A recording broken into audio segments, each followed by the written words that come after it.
into the barrens knowing the risk. But hey, with great risk comes even greater reward. And if you succeed where all others failed in finding the lost city and its treasure, you would be legends, and legends never die. So when you came upon an army of ghostly apparitions about to clash with another equal horror of a battalion of ghostly ogres, you closed your slack jaws and took cover.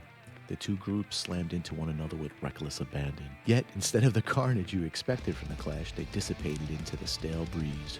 You were about to break cover when the whole battle, as if on repeat, began again. After a third performance, you all at once spotted, as if by magic, a large cavern opening right in the distance, and you broke for it. You were hopeful that this was indeed the entrance to the lost city.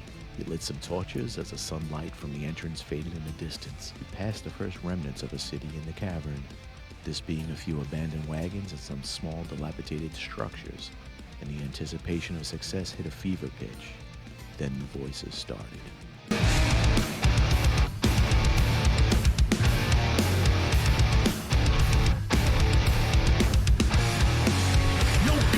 These merciless predators of the barren lands and ruins started out as other breeds of dragons. Now they breed true as Wasteland Dragons. They were warped by magical catastrophe and the foul energies brought through to this world from the void. A whole new breed of monster. Their once brilliant scales have dimmed to the color of rust and soil. Their crest and horns have gone gray and withered. The lands they rule now host horrors even which they must fear, and their natural defenses have been warped and supplanted by the very energies which wrought so much destruction. It is said that dragons have long memories, and these atrocities, as far as they're concerned, could have happened yesterday. So they attack without warning, without mercy, any who trespass, showing spellcasters particular cruelty. They hate spellcasters worse than... Alright, let's get 30 seconds on the clock. Worse than cats hate dogs. Worse than blink dogs hate displacer beasts. Worse than the CDC hates people. Like Windows hates not giving you useless updates. Like politicians hate paying for hookers. Like my dog hates the mailman. Like my mother-in-law hates being human.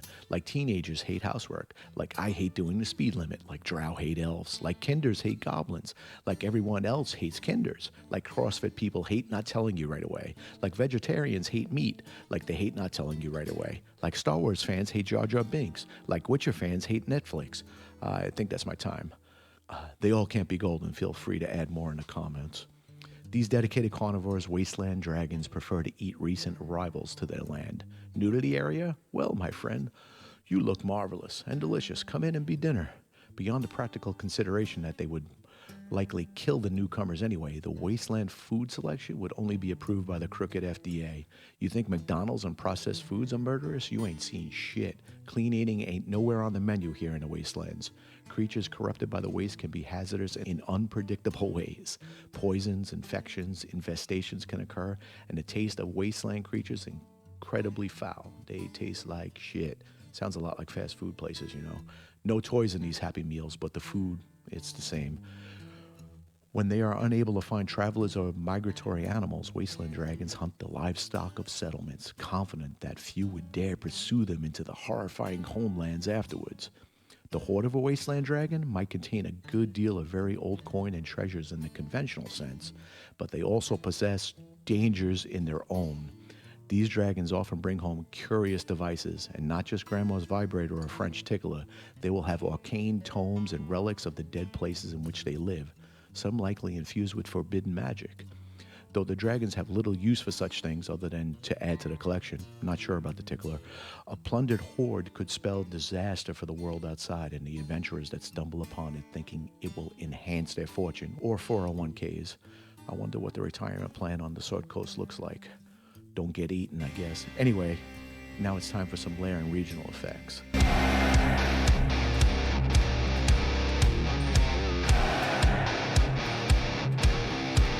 Let's go! A Wasteland Dragon's lair is among the ruins of dead civilizations, often inside surviving structures vast enough to contain them and protect them from the elements. Auditoriums or audience chambers of forgotten nobles all make suitable lairs for a Wasteland Dragon. They are not above making their home in a cave, but it will likely be in close proximity to a ruined settlement of some size. Wasteland Dragons grow bored easily and rummage through wasteland ruins either for curiosities or interlopers. It takes up a good deal of their time. A legendary Wasteland Dragon infuses its surrounding with traces of magic it seeks to deny the outside world. They are like your mobile phone. They hear all thoughts of trespassers and anyone near as if they were carried on a breeze. Magic items and spells may behave unpredictably, more powerful, functioning in a new way, or failing to function at all. Prolonged exposure to the environment near a Wasteland Dragon's lair may lead to mutations and even madness. Through the latter often passes once the sufferer is taken from the area. Clever creatures, Wasteland Dragons often make some use of the arcane items they find, seeing no hypocrisy in doing so. After all, they are hardly as foolish as the humans. I mean, we are the ones with the listening devices in our pockets, so they're not wrong on that. The approach to the creature's lair might be protected by strange energy fields or weakened barriers weakened barriers, not weekend barriers, because those would just work like Friday, Saturday, Sunday. All right, so between this world or another, or by creatures of the waste who are smart enough to otherwise avoid annoying the dragon confronted in its lair might forego its initial inclination to attack immediately in favor of luring the intruders into such traps. Now, lair actions on initiative 20. The dragon takes a lair action to cause one of the following effects. The dragon can't use the same effect 2 rounds in a row. A random encounter occurs from the Badlands terrain table, which is a plethora of nasties, as creatures who were given shelter and protection by the dragon in exchange for their services earn their keep by attacking the adventurers. An object the dragon can see within 120 feet of it flashes with arcane energy and burst. Each creature within 20 feet of an object must succeed on a dexterity check or take 3d6 piercing damage and become blinded for 1 minute. A creature can take an action to rub its eyes and end the blindness at the beginning of its next turn. Creatures within 30 feet of the dragon receive a momentary jumbled telepathic communication from one of the many warped and alien beings of the waste. Each creature in that area must succeed on a wisdom saving throw or be incapacitated until the end of its next turn. Regional effects.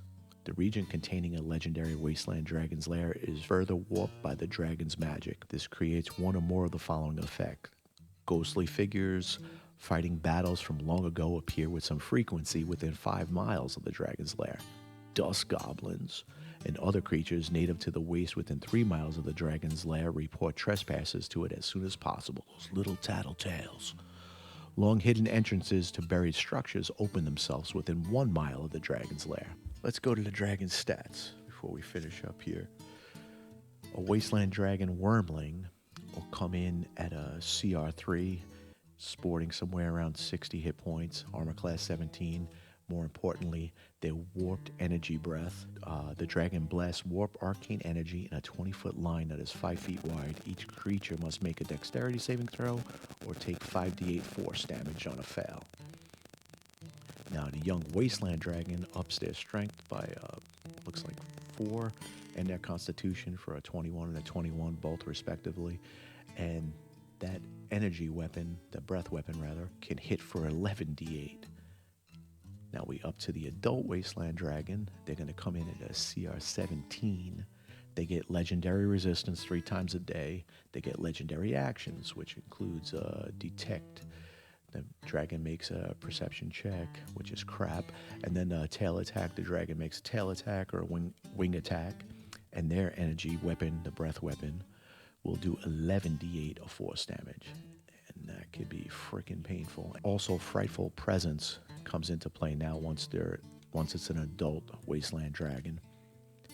And then we get to the huge ancient Wasteland Dragons who lived a life in this miserable environment, and they come in at a CR 23. Frightful Presence and their warped energy breath will come in at a 20d8 of force damage. Ouch. They also get legendary actions. So the useless detect, the tail attack, and the wing attack. Now, who doesn't love a good ruins exploration or even a Forbidden Lands treasure hunt? The Wasteland Dragon's Lair is a great encounter for any party. It gives off that Dune or Mad Max vibe. Can be truly cinematic in that sense with a little elbow grease and imagination.